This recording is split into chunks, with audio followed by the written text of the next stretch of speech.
Power plant എഞ്ചിനീയറിംഗിൻ്റെ പുതിയൊരു ക്ലാസ്സിലേക്ക് എല്ലാവർക്കും സ്വാഗതം. Today we R discussed about the topic from the second module. Okay, ഇപ്പോൾ പവർ പ്ലാന്റ് എഞ്ചിനീയറിംഗിൻ്റെ സെക്കൻഡ് മൊഡ്യൂൾ നമ്മൾ ഓൾറെഡി കഴിഞ്ഞ ക്ലാസ്സിൽ സ്റ്റാർട്ട് ചെയ്തതാണ്. നമ്മളതിൽ വരുന്ന ഫസ്റ്റ് ടോപ്പിക്കായിട്ടുള്ള ഹൈഡ്രോ ഇലക്ട്രിക് പവർ പ്ലാന്റിനെ കുറിച്ചും അതുപോലെ തന്നെ അതിൽ വരുന്ന 3 ക്ലാസിഫിക്കേഷനെ കുറിച്ചും നമ്മൾ കഴിഞ്ഞ ക്ലാസ്സിൽ ഡിസ്കസ് ചെയ്തിട്ടുണ്ടായിരുന്നു. ഓക്കെ, അപ്പോൾ അതിൽ നമ്മൾ നോക്കുന്ന സമയത്ത് നമ്മൾ ഈ ഒരു ഹൈഡ്രോ ഇലക്ട്രിക് പവർ പ്ലാന്റ് എന്താണെന്ന് മനസ്സിലാക്കി അതിൻ്റെ ഡയഗ്രത്തിനെ കുറിച്ച് നമ്മൾ മനസ്സിലാക്കിയിട്ടുണ്ടായിരുന്നു. ഓക്കെ, അതുപോലെ നമ്മൾ സർജ് ടാങ്ക്, സ്പിൽവേ, ശേഷം നമ്മൾ ഈ പറയുന്ന പോലത്തെ classifications of hydro electric power plant, അതായത് ആ ഒരു അറേഞ്ച്മെൻറ്റിൻ്റെ അടിസ്ഥാനത്തിൽ അല്ലെങ്കിൽ അതിൻ്റെ ഒരു കൺസ്ട്രക്ഷൻ്റെ അടിസ്ഥാനത്തിൽ പ്രധാനമായിട്ടും 3 തരത്തിലുള്ള ക്ലാസിഫിക്കേഷൻ നമ്മൾ പഠിച്ചു. ഓക്കെ, അതിൻ്റെ ഫിഗേഴ്സാണ് നിങ്ങൾക്ക് ഇവിടെ സ്ക്രീനിൽ കാണുന്നുണ്ടായിരിക്കാം. ഓക്കെ, ഇനി നമുക്ക് അതിൽ നോക്കാനുള്ളത് നമ്മുടെ അടുത്ത ടോപ്പിക്കായിട്ടുള്ള ഡീസൽ പവർ പ്ലാന്റിനെ കുറിച്ചാണ്. ഓക്കെ, അടുത്ത ടോപ്പിക്കാണ് ഡീസൽ പവർ പ്ലാന്റ്. അപ്പോൾ ഹൈഡ്രോ ഇലക്ട്രിക് പവർ പ്ലാന്റ് കഴിഞ്ഞാൽ അടുത്ത വരുന്ന ടോപ്പിക്ക് ഡീസൽ പവർ പ്ലാന്റ് ആണ്. നമുക്ക് ഈ ഭാഗത്തുനിന്നും ക്വസ്റ്റ്യൻസ് എക്സാമിന് ചോദിക്കാറുണ്ട്. ഓക്കെ, അപ്പോൾ ഒരു ഡീസൽ പവർ പ്ലാന്റ് എന്ന് പറയുമ്പോൾ നമുക്ക് ഊഹിക്കാൻ പറ്റും എന്താണ് ഡീസൽ പവർ പ്ലാന്റ് അല്ലേ. നമുക്കറിയാം പവർ പ്ലാന്റ് ആണ്, അതായത് ഒരു പവർ ജനറേഷൻ പ്ലാന്റ് ആണ്, അല്ലെങ്കിൽ പവർ പ്രൊഡ്യൂസ് ചെയ്യുന്ന പ്ലാന്റ് ആണ് പവർ പ്ലാന്റ് എന്ന് പറഞ്ഞാൽ. അത് ഡീസൽ പവർ പ്ലാന്റ് ആകുമ്പോൾ എന്താണ്, അവിടെ നമ്മൾ ഡീസലായിരിക്കും ആ ഒരു ഇൻപുട്ട് എനർജി ആയിട്ട്, അല്ലെങ്കിൽ നമ്മൾ തുടക്കത്തിൽ ഒരു എനർജി കൺവേർഷൻ ചെയ്യുന്ന സമയത്ത് നമ്മൾ ആ ഒരു ഇലക്ട്രിസിറ്റി പ്രൊഡ്യൂസ് ചെയ്യുന്ന സമയത്ത് ആദ്യം നമ്മൾ അങ്ങോട്ടേക്ക് കൊടുക്കുന്ന എനർജി എന്ന് പറഞ്ഞാൽ ഡീസൽ ഉപയോഗിച്ചുള്ള ആ ഒരു കെമിക്കൽ എനർജി, അല്ലെങ്കിൽ ആ ഫ്യൂവലിൻ്റെ എനർജി, അല്ലെങ്കിൽ ആ ഫ്യൂവൽ കത്തിച്ചുകൊണ്ടുള്ള ആ ഒരു ഹീറ്റ് എനർജി ഉപയോഗിച്ചായിരിക്കും നമ്മൾ പവർ ജനറേഷൻ ചെയ്യുന്നുണ്ടായിരിക്കാനുള്ള കാര്യം മനസ്സിലാക്കുക. ഓക്കെ, അതിൽ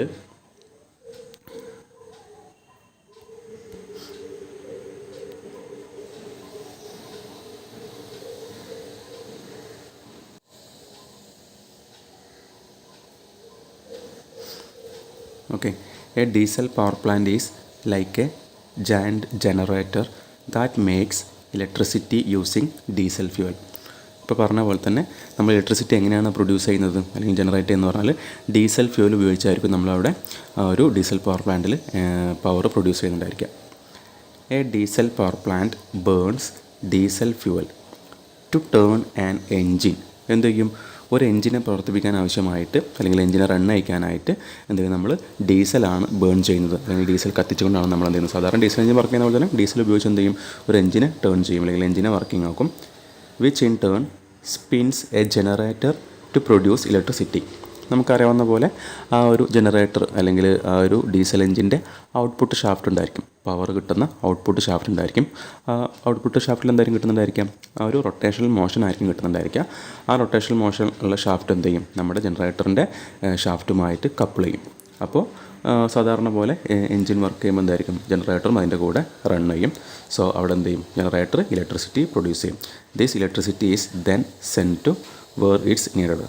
എന്ത് ചെയ്യും, സാധാരണ പോലെ തന്നെ ആ പ്രൊഡ്യൂസ് ചെയ്യുന്ന ഇലക്ട്രിസിറ്റി എന്ത് ചെയ്യും, നമുക്ക് ആവശ്യമുള്ള പോലെ നമ്മൾ അത് ട്രാൻസ്മിഷൻ ചെയ്യും, അല്ലെങ്കിൽ നമ്മൾ ട്രാൻസ്മിഷൻ ലൈൻസ് വഴി നമുക്ക് ആവശ്യമുള്ള സ്ഥലത്തേക്ക് അത് ട്രാൻസ്മിറ്റ് ചെയ്യും. It's like a big efficient electricity making machine.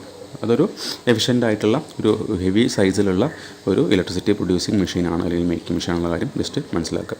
അപ്പോൾ ഇതാണ് നമ്മൾ ഡീസൽ പവർ പ്ലാന്റിനെ കുറിച്ച് നമുക്ക് ബേസായിട്ട് മനസ്സിലാക്കി വെക്കേണ്ട കാര്യം. ഓക്കെ, ഇനി നിങ്ങൾക്ക് ഇവിടെ സ്ക്രീനിൽ കാണുന്നതായിരിക്കാം ഒരു ഡീസൽ പവർ പ്ലാന്റ് വർക്ക് ചെയ്യുന്ന സമയത്ത് അല്ലെങ്കിൽ അവിടെ യൂസ് ചെയ്യുന്ന പ്രധാനപ്പെട്ട ആ ഒരു പാർട്സിനെ കുറിച്ച് നമ്മൾ മനസ്സിലാക്കണം. അപ്പോൾ ഒന്നുമില്ല, നമ്മൾ ഓൾറെഡി ഓട്ടോമൊബൈൽ എഞ്ചിനീയറിങ്ങിലൊക്കെ ഡീസൽ എഞ്ചിനെ കുറിച്ചൊക്കെ നമ്മൾ പഠിച്ചിട്ടുണ്ടായിരിക്കും. അപ്പോൾ ഇവിടെ എന്താ സംഭവിക്കുക വെച്ചാൽ ഒരു ഡീസൽ എഞ്ചിനും ഉണ്ടായിരിക്കും, ഒരു വലിയ സൈസിലുള്ള ഡീസൽ എഞ്ചിനായിരിക്കും ഉണ്ടായിരിക്കുക. അതുപോലെ ആ ഡീസൽ എഞ്ചിൻ്റെ ഔട്ട്പുട്ട് ഷാഫ്റ്റിലേക്ക് എന്ത് ചെയ്യും, ജനറേറ്റർ കണക്ട് ചെയ്യും. അത്രേ വരുന്നുള്ളൂ.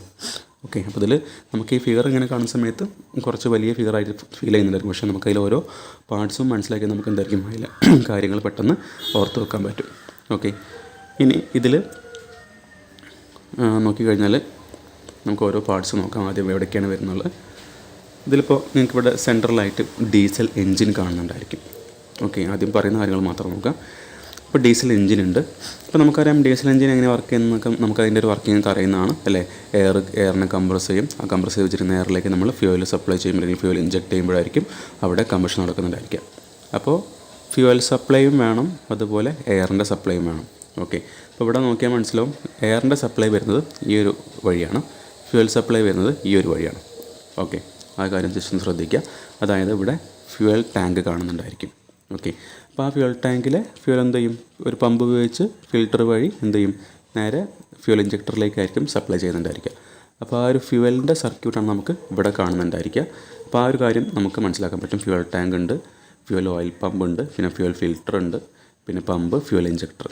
ഇനി അതേപോലെ തന്നെ നമ്മുടെ എയറിനെ സപ്ലൈ ചെയ്യണം. അപ്പോൾ ഇവിടെ ഓൾറെഡി നമ്മൾ കംപ്രസ്ഡ് എയർ ആണ് സപ്ലൈ ചെയ്യുന്നത്. അപ്പോൾ കംപ്രസ്ഡ് എയർ ആകുമ്പോൾ എന്തായിരിക്കും, ഒന്നും കൂടി നമുക്ക് അതിൻ്റെ ഒരു എഞ്ചിൻ്റെ വോളിമെട്രിക് എഫിഷ്യൻസിക്ക് നമുക്ക് ഇമ്പ്രൂവ് ചെയ്യാൻ കഴിയും. അപ്പോൾ കംപ്രസ്ഡ് എയർ സപ്ലൈ ചെയ്യണം എന്ത് വേണ്ടി വരും, നമുക്ക് ആദ്യം എയറിനെ കംപ്രസ് ചെയ്യേണ്ടി വരും.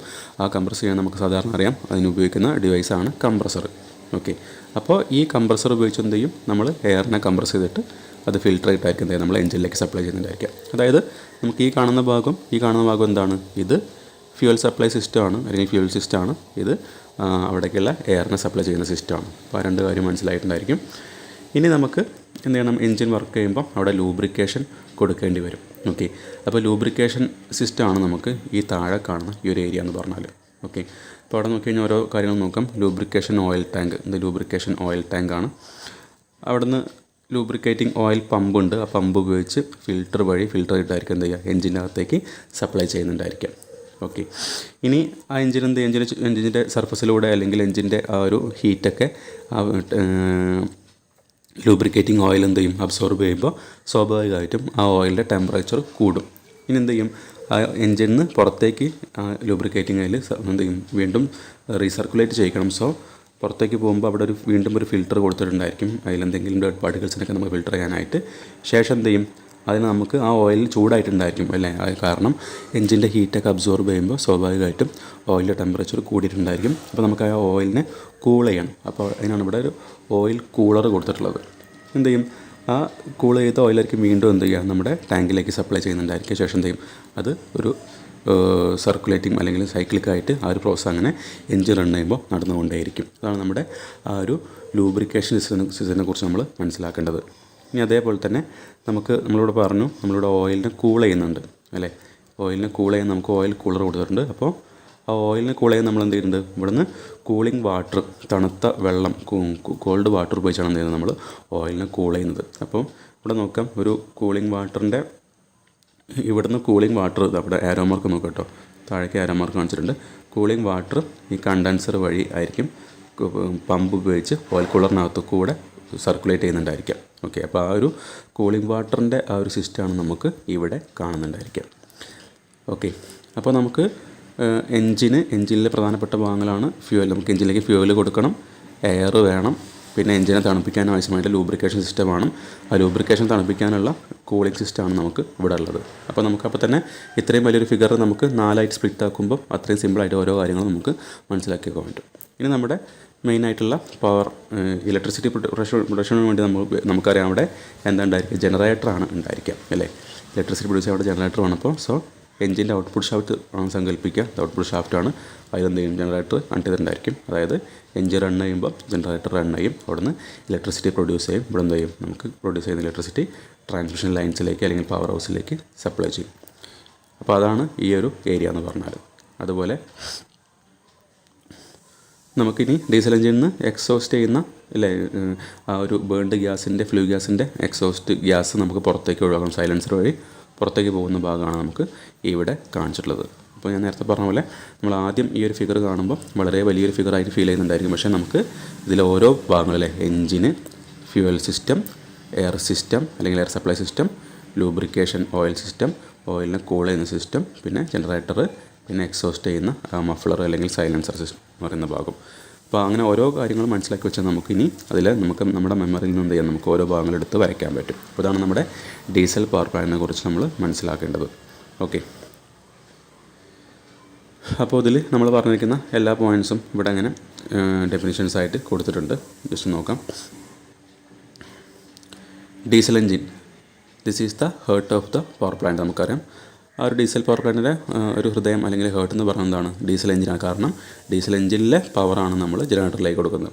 It's like a big powerful car engine, അതായത് ഒരു കാർ എഞ്ചിൻ പോലെ തന്നെ അല്ലെങ്കിൽ വലിയ സൈസുള്ള വലിയ ക്യൂബിക് കപ്പാസിറ്റി ഉള്ള ഒരു കാർ എഞ്ചിൻ, സാധാരണ ഓട്ടോമൊബൈൽ എഞ്ചിൻ പോലെ തന്നെയാണ് ഈ ഡീസൽ എഞ്ചിനും ഉദ്ദേശിക്കുന്നത്. പക്ഷേ ഇത് വലിയ ഹ്യൂജ് സൈസായിരിക്കും, കാരണം നമുക്ക് അത്രയും പവർ പ്രൊഡക്ഷനാണ് നമുക്ക് ആവശ്യമുണ്ടായിരിക്കും. സോ ഒരു സാധാരണ കാറിൻ്റെയോ ബസ്സിൻ്റെ എഞ്ചിൻ ആയിരിക്കില്ല, അതിനേക്കാൾ എത്രയോ മടങ്ങ് വലിയൊരു എഞ്ചിനായിരിക്കും ഡീസൽ എഞ്ചിനായിരിക്കും നമ്മളിവിടെ യൂസ് ചെയ്യുന്നുണ്ടായിരിക്കും. Diesel fuel is injected into the engine and it burns the fuel to create power. നമുക്കറിയാവുന്ന പോലെ ഡീസൽ ഫ്യൂവൽ സപ്ലൈ ചെയ്ത് എന്ത് ചെയ്യും, നമ്മളിവിടെ അതിനെ കത്തിച്ചുകൊണ്ടായിരിക്കും പവർ പ്രൊഡ്യൂസ് ചെയ്യുന്നതായിരിക്കും. പിന്നെ ഫ്യൂവൽ ടാങ്കാണ്. Diesel fuel is stored in a tank nearby the engine draws fuel from here to run. നമുക്കറിയുന്ന പോലെ ഫ്യൂവൽ ടാങ്കിൻ്റെ ഫംഗ്ഷൻ നമുക്കറിയാവുന്നതാണ്. എഞ്ചിനെ റൺ ആവശ്യമായിട്ടുള്ള ഫ്യൂവൽ നമ്മൾ അവിടെ നിന്നാണ് എടുക്കുന്നുണ്ടായിരിക്കാം. പിന്നെ air intake, just like you breathe the engine needs air to work, it sucks in air through an intake system. അപ്പോൾ ആ ഒരു എയർ ഇൻടേക്ക് സിസ്റ്റം വഴി എന്ത് ചെയ്യും, നമ്മൾ നേരത്തെ ഫിഗറിൽ വെച്ച് പറഞ്ഞ പോലെ തന്നെ എയറിനെ അബ്സോർബ് ചെയ്യുക അല്ലെങ്കിൽ കംപ്രസ്ഡ് എയർ ആയിരിക്കും അതിലേക്ക് സപ്ലൈ ചെയ്യുന്നതായിരിക്കും. പിന്നെ എക്സോസ്റ്റ് സിസ്റ്റമാണ്. After burning fuel the engine releases exhaust gases അല്ലേ. അപ്പോൾ ആ ഒരു ഫ്യൂവൽ കത്തിക്കഴിഞ്ഞാൽ എന്തായിരിക്കും, ഒന്ന് പുക അല്ലെങ്കിൽ ആ ഒരു ബേൺഡ് ഗ്യാസിൽ നിന്ന് നമുക്ക് പുറത്തേക്ക് എക്സോസ്റ്റ് ചെയ്യണം. അതിനാണ് എക്സോസ്റ്റ് സിസ്റ്റം കൊടുക്കുന്നത്. A system called an exhaust pipe takes these gases out safely. എന്ത് ചെയ്യും, ആ പൈപ്പ് വഴി അല്ലെങ്കിൽ ആ ഒരു സിസ്റ്റം വഴിയായിരിക്കും എന്ത് ചെയ്യുക, പുറത്തേക്ക് ഗ്യാസുകൾ പോകുന്നുണ്ടായിരിക്കും. പിന്നെ generator, this is the part that actually makes electricity. നമുക്കറിയാം ശരിക്കും ഇലക്ട്രിസിറ്റി പ്രൊഡ്യൂസ് ചെയ്യുന്ന ഭാഗമാണ് generator. It is connected to the എഞ്ചിനുമായിട്ട് കണക്ട് ചെയ്തിട്ടുണ്ടായിരിക്കും. When the engine turns it makes generator spin producing electricity. അതായത് എഞ്ചിൻ ടേൺ ചെയ്യുമ്പോൾ എന്തായിരിക്കും, ജനറേറ്റർ തിരിയും, സ്പിൻ ചെയ്യും, അങ്ങനെ എന്ത് ചെയ്യും, ഇലക്ട്രിസിറ്റി പ്രൊഡ്യൂസ് ചെയ്യും. പിന്നെ cooling system, engines can get very hot so they need A cooling system. നമുക്കറിയാവുന്ന പോലെ എൻജിൻ ഒരുപാട് അതിൻ്റെ ടെമ്പറേച്ചർ അല്ലെങ്കിൽ അതിൻ്റെ ഹീറ്റ് കൂടുന്നുണ്ടായിരിക്കും. സോ അതിനെ നമ്മൾ തണുപ്പിക്കേണ്ടി വരും അല്ലെങ്കിൽ കൂൾ ചെയ്യേണ്ടി വരും. നമുക്ക് കൂളിംഗ് സിസ്റ്റം ആവശ്യമാണ്. Like A car radiator. നമുക്ക് സാധാരണ പോലെ ഒരു കാറിലോ ബസ്സിലോ അല്ലെങ്കിൽ ബൈക്കിലൊക്കെ ഉള്ള പോലെ തന്നെ റേഡിയേറ്റർ ഉണ്ടായിരിക്കും. Water or coolant circulates to keep the engine from overheating. അതും നമുക്കറിയാം, അവിടെ വാട്ടർ അല്ലെങ്കിൽ കൂളൻ്റ് ആയിരിക്കും നമ്മൾ എഞ്ചിൻ ഓവർ ഹീറ്റിംഗ് തടയുന്നതിന് വേണ്ടി നമ്മളവിടെ ആ ഒരു കൂളിംഗ് സിസ്റ്റം നമ്മൾ യൂസ് ചെയ്യുന്നുണ്ടായിരിക്കും. പിന്നെ control panel, people can control and monitor the power plant from here. They can start or stop the engine and check how much electricity it's making.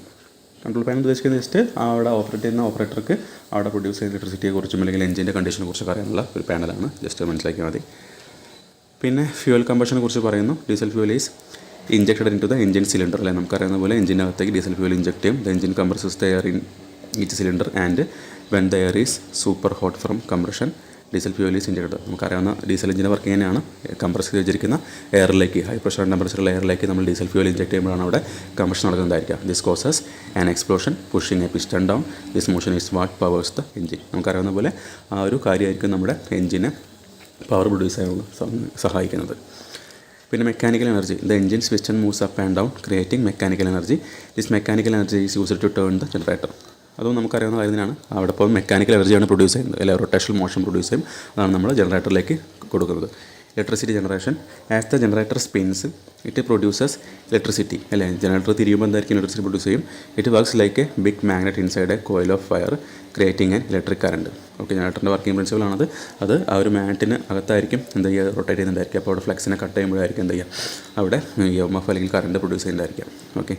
പിന്നെ voltage regulation, the control panel monitors the voltage and make sure it's at the right level of for use. അപ്പോൾ voltage regulation ആണ്, വോൾട്ടേജിനെ control ചെയ്യാനുള്ള സിസ്റ്റമാണ്. Voltage regulation ആണ് നമ്മുടെ ഫിഗറിൽ കാണുന്നതായിരിക്കും, just മനസ്സിലാക്കി വെച്ചാൽ മതി. പിന്നെ ഡിസ്ട്രിബ്യൂഷനാണ്. Electricity is send to places that need it like homes, schools or factories through power lines. അതായത് നമ്മൾ പ്രൊഡ്യൂസ് ചെയ്തിട്ടുള്ള പ്രൊഡക്ഷൻ ചെയ്തിട്ടുള്ള ഇലക്ട്രിസിറ്റി നമ്മൾ സപ്ലൈ ചെയ്യുന്ന സിസ്റ്റമാണ് ഡിസ്ട്രിബ്യൂഷൻ സിസ്റ്റം. ഓക്കെ, അപ്പോൾ അത്രയും നമുക്ക് ഡീസൽ പവർ പ്ലാന്റിനെ കുറിച്ച് മനസ്സിലാക്കാനുള്ളത്. നമുക്ക് എന്ത് ചെയ്യാൻ ബാക്കി വരുന്ന അടുത്ത ടോപ്പിക്ക് നമ്മുടെ ഗ്യാസ് ടർബൈൻ പവർ പ്ലാന്റ് ആണ്. നമ്മുടെ ഈ ഒരു മൊഡ്യൂളിലെ അടുത്ത topic gas turbine power plant ആണ്. അതിനെക്കുറിച്ച് നമുക്ക് നെക്സ്റ്റ് ക്ലാസ്സിൽ ഡിസ്കസ് ചെയ്യാം. ഓക്കെ, അപ്പോൾ ഈ കാര്യം കൃത്യമായിട്ട് മനസ്സിലാക്കാം. Thank you for watching.